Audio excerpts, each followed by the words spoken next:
Hi hello everybody, welcome to our channel మన stars. ఈరోజు ఇంటర్వ్యూలో మన ముందున్న స్పెషల్ గెస్ట్ మూర్తి గారు. ఒక స్ఫూర్తితో మ్యూజిక్ షాప్ అనేది పెట్టడం జరిగింది. మరి మ్యూజిక్తో ఒక మ్యాజిక్ చేయొచ్చు అని తెలుసుకున్న ఆయన డీజే నేర్చుకున్న అనేది స్టార్ట్ చేశారు. టీనేజ్లో అనుకున్నది కంప్లీట్ అయినప్పుడు ఓల్డేజ్ అయిపోయినట్టే కనబడుతుంది. బట్ దానికన్నా ముందు ఈ డ్రీమ్ ఫుల్ఫిల్ అయిందా లేకపోతే క్రీమ్లా కరిగిపోయిందా మీరందరూ కూడా తెలుసుకోవాలి అనుకుంటే 14 జూన్ మీరందరూ కూడా మన మ్యూజిక్ షాప్ మూర్తి జర్నీ అయితే చూడడానికి వచ్చేయండి. ఈలోపు అయితే టీం అంతా ఉన్నారు, మరి వాళ్ళతో మాట్లాడి ఇంకా చాలా విషయాలు తెలుసుకున్నాం. Let's go. Hello. So first of all నాకు తెలిసి చాందిని గారు అంటే అజయ్ గారిని కానీ మిమ్మల్ని కానీ చూసినప్పుడు తెలుగు ఆడియన్స్ చాలా వెంటనే కనెక్ట్ అయిపోతూ ఉంటారు, ఎందుకంటే మన ఇంట్లో పిల్ల మన ఇంట్లో వాళ్ళు అన్నట్టు. బట్ అలాంటి వాళ్ళు చాలా కొంతమందికే జరుగుతుంటుంది. దాన్ని రెస్పాన్సిబిలిటీగా చూసుకుంటారా, ఎలా ఆలోచిస్తూ ఉంటారు? ఎందుకంటే ఆడియన్స్ అందరూ ఒకసారి ఎక్కువ లవ్ చూపిస్తున్నారు, మన ఇంట్లో పిల్లరా మన ఆడపిల్ల మన తెలుగు పిల్ల అన్నట్టు. అప్పుడు ఎలా ఉంటుంది మీకు? It is definitely something that అంటే నేను ఓవర్ ద టైమ్ త్రూ నా వర్క్ ద్వారా నా సినిమాల ద్వారా అది నేను సంపాదించుకున్నాను అని అనుకుంటున్నాను. సో అది నా కష్టానికి ప్రతిఫలం అనుకోవచ్చు అంతే. Super ma'am. బట్ డెఫినెట్లీ మీలాంటి వాళ్ళ స్క్రిప్ట్ సెలక్షన్ ఎలా ఉంటుందని చాలా మంది కూడా తెలుసుకోవాలనుకుంటారు. ఎందుకంటే చాలా రేర్గా కనబడుతుంటారు, మంచి మంచి సినిమాల్లో కనబడుతుంటారు, అది చాలా రోజులు గుర్తుండిపోయే సినిమాల్లో కనబడుతుంటారు. బట్ హౌ యూ అంటే ఎలా ఉంటుంది మీ దగ్గర అప్రోచ్ అనేది స్క్రిప్ట్ సెలక్షన్? ఫస్ట్ నేను లైన్ అడుగుతాను, అంటే లైన్ సినాప్సిస్ ఏంటి, what is the core of the film అని. కోర్ కొంచెం పొటెన్షియల్ ఉంది, ఎందుకంటే మనం దాన్ని బట్టి we cannot judge the script. అది పొటెన్షియల్ కనిపించి ఉంది అనిపిస్తే I take the full narration. కొన్నిసార్లు ఏంటంటే మనకి దాంట్లో కనిపించకపోయినా ఫుల్ నరేషన్ తీసుకున్నాక అభిప్రాయం మారుద్ది. సో దానివల్ల మోస్ట్ టైమ్స్ నేను స్క్రిప్ట్ నరేషన్ తీసుకున్నాక కొన్ని పాయింటర్స్ ఉంటాయి, logics in terms of soul. నా ఫస్ట్ అండ్ ఫార్మోస్ట్ ఏంటంటే ఇంటెన్షన్ ఆఫ్ ద సినిమా, దాని సోల్ కరెక్ట్ ప్లేస్లో ఉందా, ఆ కనెక్షన్ ఏ పాయింట్ అయితే ఉందో దాని కనెక్ట్ ఎలా ఉంది, ఇమోషనల్ కోషెంట్ ఎలా ఉంది దాన్ని, ఇలాంటి కొన్ని పాయింటర్స్ ఉంటాయి. అండ్ అప్రోచ్ ఎలా ఉండబోతుంది, ప్రెజెంటేషన్ ఎలా ఉండబోతుంది, లట్స్ ఎలా ఉండబోతున్నాయి. లట్స్ అంటే బేసిక్లీ చాలా ఇంట్రెస్ట్గా మాట్లాడుతున్నారు, ఆడియన్స్ కూడా అర్థం కాదు. లట్స్ అంటే బేసిక్లీ మన టోన్ ఉంటుంది, కలర్ టోన్ ఉంటుంది కదా సినిమాది. సో అది ఎందుకంటే లట్స్ బట్టి కూడా మనం we can tell a lot about how the film mood. Yeah. So మీరు చూస్తే ఫర్ ఎగ్జాంపుల్ నా వర్క్స్ చూస్తే మీకు గామి లట్టు ఒకలా ఉంటుంది, అందులో కూడా 3 స్టోరీస్ 3 డిఫరెంట్ ఉంటాయి. కలర్ ఫోటోది ఒకలా ఉంటుంది. ఒక గాడ్స్ ఆఫ్ ధర్మపురి అని ఒకటి చేశారు, అది మీకు కంప్లీట్ మైనింగ్ ఫ్యాక్షన్ గురించి, అదంతా అది వేరేలా ఉంటుంది. సో అకార్డింగ్ టు దట్ మనకు ఒక ఫీల్ వస్తుంది ఆ సినిమా గురించి. We go into the story all of that. ఇప్పుడు ఎలా అంటే అమెరికన్స్ మెక్సికో చూపించాలనుకుంటే వెంటనే ఒక వార్మ్ టోన్కి వెళ్ళిపోతారు. ఈజిప్ట్ చూపించాలి అలా ఒక మ్యూజిక్ వస్తుంది బ్యాక్గ్రౌండ్ నుంచి, స్కాట్లాండ్ అలా అంటే బ్లూయిష్ గ్రే ఒక మూడీ టోన్స్ కి వెళ్తారు. సో ఆల్ సెలెక్ట్ చేసుకున్నప్పుడు ఇనాల ఇస్తారు అండి, because that depends on personal I mean presentation కదా. సో దట్ మోస్ట్లీ ఇవి పాయింట్స్ చూసుకుంటాను నేను. Great. But how it is happen to music shop Murthy, ఇది ఎలా జరిగింది? మ్యూజిక్ షాప్ మూర్తిలోని సోల్ లట్స్ చాలా బాగున్నాయి, ఎందుకంటే నేను అప్పటికి కొంతవరకు షూట్ చేశారు. అండ్ మా డిఓపి గారు నాకు బాగా తెలుసు, ఆయన కలర్ ఫోటో కూడా అసోసియేట్ కింద చేశారు. అండ్ అది లట్స్ అవి చూసినప్పుడు సో నాకేంటంటే బేసిక్లీ నాకు స్టోరీ నరేషన్ అది విన్నప్పుడు నాకు ఆ పాయింట్ చూసినప్పుడు చాలా రూటెడ్ ఇన్ రియాలిటీ కాన్సెప్ట్ ఒకటి, రెండు ఏంటంటే చాలా different wide range of age group audience and backgrounds వాళ్ళు కనెక్ట్ అయ్యే పాయింట్, సింగిల్ పాయింట్ ఉంది. దట్ ఈస్ ఒక ఆశయం ఉండడం. మనిషి అనే ప్రతి ఒక్కడికి ఒక ఆశయం అన్నది ఉంటుంది అని నేను అనుకుంటున్నాను. సో దానికోసం కొంతమంది చేస్తారు, కొంతమంది చేయాలనుకుని చేయలేరు, చేయాలనుకుని భయపడతారు, లేదా చాలామంది భయపెట్టేసి ఆపేస్తారు. అలా డిఫరెంట్ వర్జన్స్ ఆఫ్ సేమ్ ఉంటుంది. సో ఆ పాయింటర్స్లోని ఒక అమ్మాయి చదువుకుంది, ఆల్ ఆఫ్ దాట్, తనకు ఒక హాబీ ఉంటుంది, ఆ హాబీ మీద విపరీతమైన ప్యాషన్ వచ్చి ప్రొఫెషన్ చేసుకుందాం అనుకుంటుంది. అలాంటప్పుడు ఇప్పుడు రెగ్యులర్గా మనం హాబీని హాబీ కింద ఉంచాలి, నీ మెయిన్ స్ట్రీమ్ వేరు, నువ్వు గ్రాడ్యుయేషన్ చేసావు, అది you should go in that, you should gain respect. అంతేగాని నువ్వు హాబీ చేసి ఇప్పుడు అది ఎక్కడుందో తెలీదు అది చేసి ఇప్పుడు ఒక యాక్టింగ్ అన్న వెంటనే ఒక సుపీరియర్గా వెళ్ళిపోయి వీ కెనాట్, చిన్న నుంచే స్టార్ట్ చేయాలి. ఆ చిన్నది చూసి ఆ పెద్దది చూస్తారు, కానీ ఆ పెద్దది చేయడానికి చిన్నవి చేయాలి. ఇవన్నీ యాడప్ అవుతే అది వర్కౌట్ అయితే వన్ ఫైన్ డే కన్సిస్టెంట్గా ఉంటే అది ఎప్పుడు ఆ వన్ ఫైన్ డే కూడా మనకు తెలీదు ఎప్పుడు వస్తుందా రాదా అని. సో అది చూసుకుంటూ బ్లైండ్గా ఒక వర్క్ చేస్తూ మనల్ని మనం ఇంప్రూవ్ చేసుకుంటూ ఆ పాయింట్ వరకు వెళ్తేనే you will be able to achieve it. So ఈ ప్రయత్నం అన్నది ఏదైతే ఉందో అది చేయనివ్వరు, లేదా మనమే ఆపేసుకుంటాం. వీళ్ళేమనుకుంటారో వాళ్ళేమనుకుంటారు, నవ్వుతారో, నన్ను రేపు పొద్దున్న ఈ పొజిషన్లో చూస్తే వేరే వాళ్ళు నవ్వుకుంటారేమో, లేదా నా గురించి మాట్లాడుకుంటారేమో, ఏమో అదేమో అనే ఒక దాంట్లో చాలామంది చంపేసుకుంటారు. అలా చంపేసుకుని కొంతమంది 50 సంవత్సరాల వరకు వెళ్ళిపోతారు. అప్పుడు అనిపిస్తుంది, అరే మ్యాన్, మనం ఆ టైంలోని కొంచెం ట్రై చేస్తుంటే ఏమో వర్కౌట్ అవ్వకపోతే ఎలాగో ఇక్కడే ఉండేవాళ్ళం అనుకో, ఒకవేళ వర్కౌట్ అయ్యి ఉంటే ఎలా ఉండేది జీవితం అనిపిస్తుంది. చాలామంది డెత్ బెడ్ కన్ఫెషన్స్ ఉంటాయి. డెత్ బెడ్ కన్ఫెషన్స్లో చాలామంది ఇదే అంటూ ఉంటారు, what do you regret or what do అంటే, I wish I didn't take life this seriously and took time to chase or do something that gave me real happiness. I wish I didn't chase this, that అని చెప్తూ ఉంటారు. So అది ఉండకూడదంటే at some point ఎవరు ఇచ్చినా ఇవ్వకపోయినా మనంతా మనం ఒక పాయింట్లోని ముందడుగు వేయాలి. అది ఇంత అవ్వనివ్వండి అడుగైతే వేయాలి. దాని చుట్టూరుతా ఉన్న సినిమా మ్యూజిక్ షాప్ మూర్తి.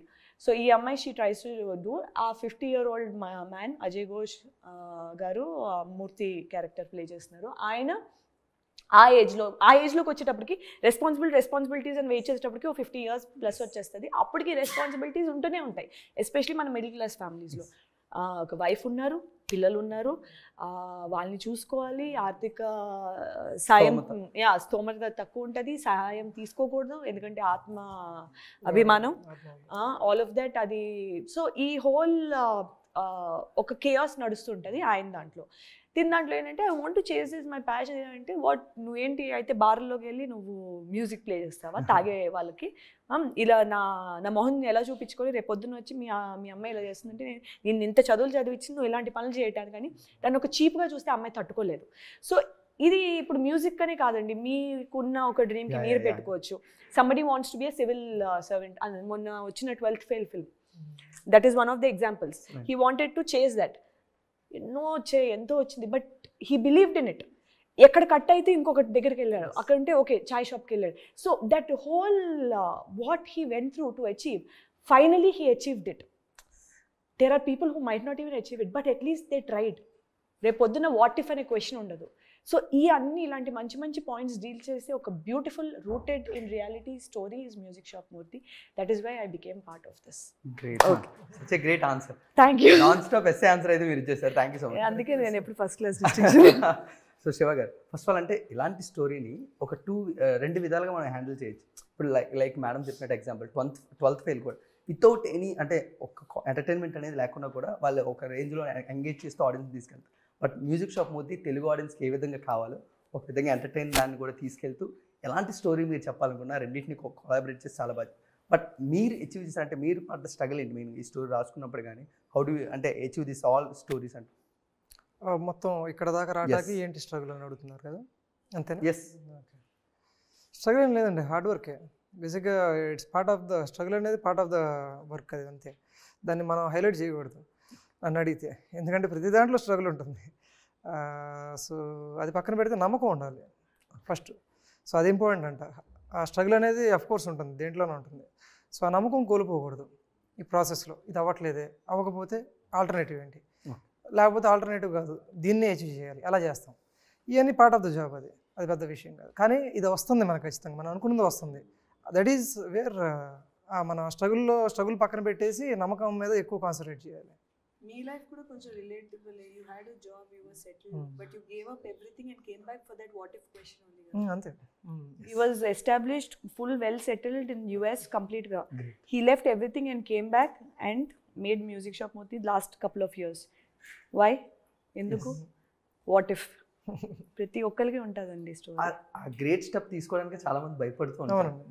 ఎందుకంటే ఒక సేఫ్టీ వదిలేసి ఒక అన్ప్రెడిక్టబుల్ పొజిషన్లోకి వెళ్ళి నవ్వుల పాలైతే రేపు నా మొహం ఎలా చూపించుకుంటాను. Society is build on gamblers అని. ఎందుకంటే ఇప్పుడు ఎవరైనా సరే ఇప్పుడు ఒక బిజినెస్ మ్యాన్ ఆ బిజినెస్ స్టార్ట్ చేయకపోతే అమెజాన్ లేకపోతే అతను రిస్క్ ఆ రోజు తీసుకోకపోతే స్పీల్బర్గ్ సినిమా తీయకపోతే మన సినిమాలు ఉంటాయి సంథింగ్ అలా ఉంటుంది. Society is build on gamblers ఉంటుంది. Great sir. But how do అంటే పికప్ దిస్ అంటే మెయిన్ లీడ్ క్యారెక్టర్స్ని ఏ విధంగా పికప్ చేసుకున్నారు? వీళ్ళైతే ఇంకా బాగుంటుంది, ఆడియన్స్ కనెక్ట్ అవుతుంది అని. ఏమోనండి, నా క్యారెక్టర్కి వాళ్ళైతే పర్ఫెక్ట్గా సెట్ అవుతారు. వాళ్ళ యాక్టింగ్ నాకు పర్ఫెక్ట్గా సెట్ అవుతుంది అండ్ కంఫర్టబుల్. నాకు తెలుగు ఆర్టిస్టులు, so I have no problem. నాకు డైలాగుల విషయంలో కానీ ఏదన్నా కానీ అంటే ఇవన్నీ పాజిటివ్స్ అండి.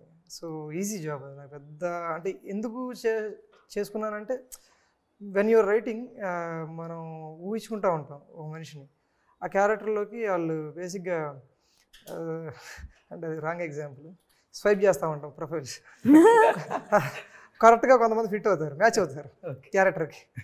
అది వరస్ట్ ఎగ్జాంపుల్ కానీ లేదు, ఐ మీన్ ఇట్స్ కంప్లీట్లీ ఇప్పుడు కామన్ అయిపోయింది.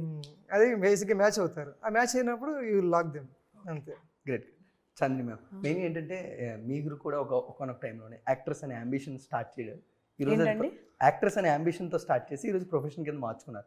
But house the journey happens? ఎందుకంటే మెయిన్గా ఉమెన్ అలాంటి వాళ్ళు ఈ అంబిషన్ ప్రొఫెషన్గా మార్చుకోవాలంటే చాలా మంది స్ట్రగుల్ అవుతున్నారు ఇప్పుడు. Definitely. But how's the journey? Journey is very unpredictable and నా లైఫ్లోని single most difficult thing I've attempted ever అంటే that is choosing this as a profession. నాకు కూడా ఒక మంచి సేఫ్టీ నెట్ మొత్తం ఉంది. I had my education, I had everything set. అంతా వదిలేసి ఐ కేమ్ హియర్ బికాజ్ నన్ను నేను స్క్రీన్ మీద చూసుకోవాలని నేను స్కూల్లో ఉన్నప్పుడు అనుకున్నా. 6th స్టాండర్డ్లో 7th స్టాండర్డ్లో మా అమ్మతో చెప్పామ్మా నేను హీరోయిన్ అవుతాను. అప్పట్లో యాక్టర్స్ అంత నాలెడ్జ్ లేదు. హీరోయిన్ అది కూడా నన్ను నేను తెర మీద చూసుకోవాలి. I have to look at my self on screen. చిన్న స్క్రీనా పెద్ద స్క్రీనా అన్నది నాకు అప్పుడు ఫరక్ పడదు, నాకు ఓన్లీ స్క్రీన్ మీద చూసుకోవాలని. అందుకే I think I chose YouTube and then I got into films and all that. So it's been very hard. But చాలాసార్లు ఏంటంటే ఎంతకాలం ఇలా, ఎందుకంటే వన్ మోర్ థింగ్ ఈజ్ ఇప్పుడు చాలామందికి they will have different ambitions. No the advantage or disadvantage of an actor is your failures are public. మనం మర్చిపోవటం. ఇప్పుడు మీరు ఏదైనా లైక్ ఎక్కడైనా ఫెయిల్ అయ్యారనుకోండి, ఒక 5 years తర్వాత మీరు సక్సెస్ఫుల్గా ఏదైనా చేసినప్పుడు వచ్చి నువ్వు ఇది ఫెయిల్ అయ్యావు చూసావా, ఇది కూడా ఫెయిల్ అయ్యావు చూసావా, ఇన్ని ఫెయిల్యూర్స్ పెట్టుకున్న ఈ సక్సెస్ ఉంటే ఏంటి లేదంటే అని మీకు కాన్స్టెంట్గా అందరు చెప్తూ ఉంటే ఎలా ఉంటుంది? But you have moved past it and you got here. మనిషి అన్నారు ఫెయిల్యూర్స్ ఉంటాయి, పాజిటివ్స్ ఉంటాయి, నెగిటివ్స్ ఉంటాయి. But when people are concentrating on negatives, అలాంటప్పుడు మనమే ఉంటాం. Because nobody else will. పక్కన ఒక షోల్డర్ ఇస్తారేమో కానీ ఎవరికి అర్థం కాదు what you're going to, that turmoil what you're going through. So అలాంటి చాలా situations where you are so demotivated that you want to walk అవే. కానీ అలాంటప్పుడు మళ్ళీ మనమే కళ్ళు తుడుచుకుని అలా ఎలా వెళ్ళిపోతాం ఇంతవరకు వచ్చి ఈ ఒక్కటి చూసి వెళ్దాం అనుకుని ఇంకా అలా చూసి ఇంతకాలం అయింది. Great ma'am. బట్ డెఫినెట్లీ ఇప్పటికైనా ఏమైనా బౌండరీస్ కానీ రిస్ట్రిక్షన్స్ కానీ అయ్యా? అంటే ఇప్పుడు ఒక లీడ్ యాక్టర్స్గా ఉన్నారు, బ్యాక్ టు బ్యాక్ ఫిల్మ్స్ చేస్తున్నారు, స్టిల్ ఏమైనా రిస్ట్రిక్షన్స్ కానీ బౌండరీస్ ఇంకా పెట్టుకుంటారు? అంటే in what aspect? Like that and క్యారెక్టర్స్లో కానీ, లేకపోతే అంటే నన్ను నేను ఎలా ప్రొజెక్ట్ చేసుకోవాలి, ఆడియన్స్కి నన్ను నేను ఎలా డిఫైన్ చేసుకోవాలి యాక్టర్స్గా? ఒక యూనిక్ స్టోరీస్, యూనిక్ క్యారెక్టర్స్ తీసుకోవాలి, మంచి స్టోరీస్ చెప్పాలి, మంచి సోల్ ఉన్న స్టోరీస్లో భాగం అవ్వాలి. ఇది నా హెడ్లైన్ పాయింట్స్. రెస్ట్రిక్షన్ వైజ్ అంటే ఇప్పుడు if I hear something and I don't see myself ఆ క్యారెక్టర్ ప్లే చేయడం కానీ నేను దానికి జస్టిస్ చేస్తానని హోల్ హార్టెడ్గా చేయలేను అని ఒక ఫీలింగ్ వచ్చినప్పుడు I will not go into that. నాకు ఎందుకంటే నేను 100% కన్విన్స్ అవుతేనే I will be able to do. లేకపోతే నేను ఐ కెనాట్ ప్రిటెండ్. ఓకే ఇప్పుడు షార్ట్ కోసం, ఈ సినిమా కోసం, డైరెక్టర్ కోసం ఇప్పుడు నేను సార్ అమేజింగ్ ఉంది స్టోరీ, అసలు ఈ సీన్ కత్తి అని చెప్పి నేను అబ్బాయి ఏంటి ఆ సీన్ అనుకోలేను నేను, ఎందుకంటే నా మొహంలో తెలిసిపోద్ది, ఏదైనా నా మొహంలో తెలిసిపోద్ది. చాందిని గారు సజెషన్స్ ఇచ్చేవాళ్ళు, యాక్చువల్ వ్యాలిడ్ సజెషన్స్, అంటే డైలాగ్స్ కానీ అవన్నీ కొన్ని ఇది కొంచెం బాగాలేదనుకుంటండి అని సజెషన్స్ ఇచ్చేవాళ్ళు. అది ఏంటంటే వాళ్ళు ఇన్వాల్వ్ అయ్యి ఈ సీన్ అంటే నేను ఎందుకు చేయాలి ఈ సీను అనుకున్న వాళ్ళే అది ఆ కరెక్షన్స్ చెప్తారు, లేకపోతే జస్ట్ చూసేసి ఓకే రెడీ అంటారు. ఇంపార్టెంట్ సార్, ఎందుకంటే ఒక యాక్టర్ కింద డైరెక్టర్ చెప్పినప్పుడు నువ్వేంటి నాకు చెప్పేది అనే అని అనుకుంటే నేను కూడా మీకు ఫ్రీగా చెప్పలేను. సో మీరు నాకు అది చెప్పడం వల్ల it gave me more confidence to tell you. అలా ఏదైనా అంటే ఎందుకంటే ఒకటి చేసేటప్పుడు నేను కంప్లీట్గా కన్విన్స్ అవ్వాలి ఆ డైలాగ్ చెప్పేటప్పుడు కూడా ఏదో నోటికి చెప్పాలి కదా అని చెప్తే నా మొహంలో తెలిసిపోతుంది. సో దట్ ఈస్ వే యాక్చువల్గా అండి యాక్టర్ కానీ యాక్ట్రెస్ కానీ ఒక కరెక్షన్ చెప్పారు అంటే వాళ్ళు ఇన్డెప్త్ వర్చువల్లో వాళ్ళు మొత్తం ప్లే చేసుకున్నారు, దాన్ని చేసుకున్నప్పుడు ఎక్కడ అడ్డం పడుతుంది ఆ డైలాగ్. సో అది కరెక్టే వాళ్ళు చెప్పింది, మనం అర్థం చేసుకోవాలి. మనం ఏంటో అంటే అంత ఇన్డెప్త్ వెళ్ళాం, ఈవెన్ దో మనం రాసినా సరే ఆ వర్చువల్ రియాలిటీలో వాళ్ళు బతుకుతారు ఆ సీన్ చదివేటప్పుడు. సో అక్కడ వాళ్ళు కరెక్షన్ చెప్పినప్పుడు ఖచ్చితంగా అది వ్యాలిడ్ అయి ఉంటుంది 90% ఆఫ్ ద టైమ్స్. సో మనం ఖచ్చితంగా అది వినాలి. But there are times where మా డైరెక్టర్ గారు అనుకుంటారు దట్ నో ఇది ఇలానే ఉంటే బాగుంటుంది, బికాజ్ ఆయనకి బ్యాక్ స్టోరీ ఎక్కడెక్కడో కనెక్ట్ అవుతారు. అది మనకి ఆ టైంలో మనకి తట్టదు, ఎందుకంటే మనం అది ఆ పాయింట్లో ఇండివిజువలిస్ట్ గా ముందు రోజు చేసిన సీన్ నెక్స్ట్ డే సీన్ మనం అలా ఆలోచించుకుంటాం. సో అలాంటప్పుడు ఆయన ఏంటంటే మీరు చెప్పింది నాకు అర్థం అవుతుంది, బట్ ఇది ఇలా ఉంటేనే ఆ సీన్ అక్కడ ఉన్నది వర్కౌట్ అవుతుంది అంటే ఓ అవును okay sir, because ultimately you can give all of that, but you should always follow your director's vision, because it is his అతని కథ అది, ఆయన కథ ఆయన ప్రపంచం అది, and you are playing a పాత్ర. You cannot change it according to your thing, because you didn't incept the story, somebody else did. Such a rare mutual understanding between actors and director. చాలా సినిమాలు interview చేస్తుంటాం కానీ rare mutual understanding మేము ఇద్దరు వచ్చి చూస్తున్నాం. But definitely అంటే అజయ్ ఘోష్ గారిని ఈ మధ్యన కాన్స్టెంట్గా మేము ప్రతి సినిమాలు చూస్తాం. బట్ ఆయన ఎలా ఉంటున్నారంటే ఒక సడన్ ఎంట్రీ ఇచ్చి కొంచెం ఆడియన్స్ నవ్వించి చక్కమని మాయమవుతుంటారు. అలాంటప్పుడు ఆయన క్యారెక్టర్ ఆర్క్ ఎలాంటిది అని కూడా మేము ఏ సినిమాలో కూడా డిఫైన్ చేయాలి. బట్ ఒక లీడ్ యాక్టర్గా మ్యూజిక్ షాప్ మూర్తిలోని ఈయన క్యారెక్టర్ ఆర్క్ ఎక్కడ స్టార్ట్ అవుతుంది, ఎలా ఎండ్ అవుతుంది, ఆడియన్స్ కూడా ఎప్పుడు కూడా ఒక ఇంట్రెస్టింగ్ థింగ్ ఉంటుంది. But how do you plan that? ఒక క్యారెక్టర్ ఆర్క్ ఎలా డిజైన్ చేశారు అజయ్ ఘోష్ గారిని స్టార్టింగ్ నుంచి ఎండింగ్ వరకు చూపిస్తున్నాం?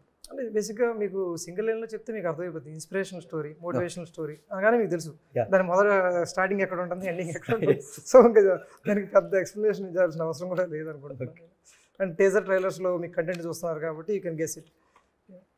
బట్ అంటే సార్ డైరెక్టర్గా నాకు ఎప్పుడు డౌట్, ఎంటర్టైన్ చేయడం కన్నా ఆడియన్స్ని మోటివేట్ చేయడం, ఇన్స్పైర్ చేయడం ఇంకా కష్టం నాకు అనిపిస్తుంటుంది. ఎందుకంటే ప్యాక్ ఆఫ్ ఆడియన్స్ అందరూ ఒక్క సీన్కి ఒకసారి మోటివేట్ అవ్వాలి, ఒకసారి ఇన్స్పైర్ అవ్వాలి. How do you plan for that మెయిన్గా? ఎందుకంటే ఎంటర్టైన్మెంట్ కాకుండా ఒక ఇన్స్పిరేషనల్ స్టోరీ తీసుకున్నప్పుడు ఒక క్యారెక్టర్ ద్వారా వాళ్ళ జర్నీ ద్వారా ఆడియన్స్ని ఎలా ఇన్స్పైర్ చేద్దాం, ఎలా మోటివేట్ చేద్దాం, అది ఇన్బిల్ట్ అనుకుంటున్నానండి. ఇప్పుడు కొంతమంది ఉంటారు, అనిల్ రావుపూడి గారికి కామెడీ అనేది చాలా ఈజీ, ఇప్పుడు సుకుమార్ గారికి డ్రామా చాలా ఈజీ, రాజమౌళి గారికి గ్రాండియర్ చాలా ఈజీ.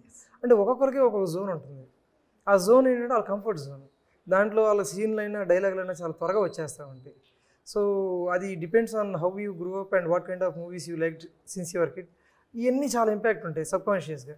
దట్స్ వాట్ అంటే ఒక్కొక్కరికి ఒక స్టైల్ ఉంటుంది అంటారు కదా, వాళ్ళని ఆ డైరెక్టర్ని చేస్తుంది. Okay great ma'am. మెయిన్గా మీరు ఒక తెలుగు యాక్టర్స్గా ఇది మీరు యాక్సెప్ట్ చేస్తారు, ఈ స్టేట్మెంట్ లేదో మీరు చెప్పాలి. తెలుగు యాక్టర్స్కి ఎందుకు అంత ఎక్కువగా లైమ్లైట్లో ఉండరు అంటే వాళ్ళు సినిమా నుంచి సినిమాలు తప్ప ఇంకెక్కడ మధ్యలో ప్రమోషన్స్లో కానీ లేకపోతే వాళ్ళు ఇన్స్టాగ్రామ్లో కానీ ఎక్కువగా యాక్టివ్గా ఉండరు, బయట ఎక్కువ కనబడరు. సో దీనివల్ల చాలా చాలా తక్కువ ఉంటున్నారు తెలుగు యాక్టర్స్ అనే వాళ్ళు కూడా చాలామంది అంటూ ఉంటారు. But what's your statement? నేను ఫస్ట్ టైం వింటున్నా ఇది. అవునా, అది నిజమా? ఇన్స్టాగ్రామ్ ఎక్కువ అంటే అంటే వాళ్ళు సెల్ఫ్ ప్రమోషన్స్ ఎక్కువ చేసుకోరు సినిమా టు సినిమా మధ్యలో తప్ప ఎక్కువగా కనబడరు. I honestly first time వింటున్నాను నేను. I have no opinion at all. Great. I'm sorry but I don't have an opinion because నాకు తెలీదు. బట్ ఇందులోనే ఒక పార్ట్ అయి ఉన్నారు కాబట్టి హౌ అంటే మ్యూజిక్ షాప్ మూర్తిని ఆడియన్స్ ఎలా ఎంజాయ్ చేస్తారు, ఎక్స్పీరియన్స్ చేస్తారు? డెఫినెట్లీ కుటుంబం మొత్తంతో వచ్చి చూడగలిగే సినిమా ఇది.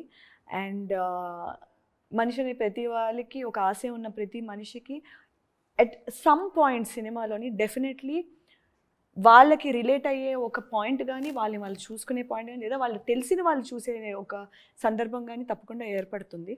అండ్ అజయ్ ఘోష్ గారు చెప్తూ ఉంటారు ఒక జీవితం ఉంది దీంట్లో అన్నట్టు. సో తప్పకుండా జీవితం, 2 జీవితాలు ఉంటాయి ఈ సినిమాలోని. అటువంటి ఒక బ్యూటిఫుల్ సినిమా మంచి ఫ్యామిలీతో వచ్చి అప్పుడప్పుడే మనకి అలాంటి ఆపర్చునిటీ దొరుకుతుంది. సో 14 జూన్ రిలీజ్ అవుతున్న మ్యూజిక్ షాప్ మూర్తి అటువంటి ఒక మంచి సినిమా.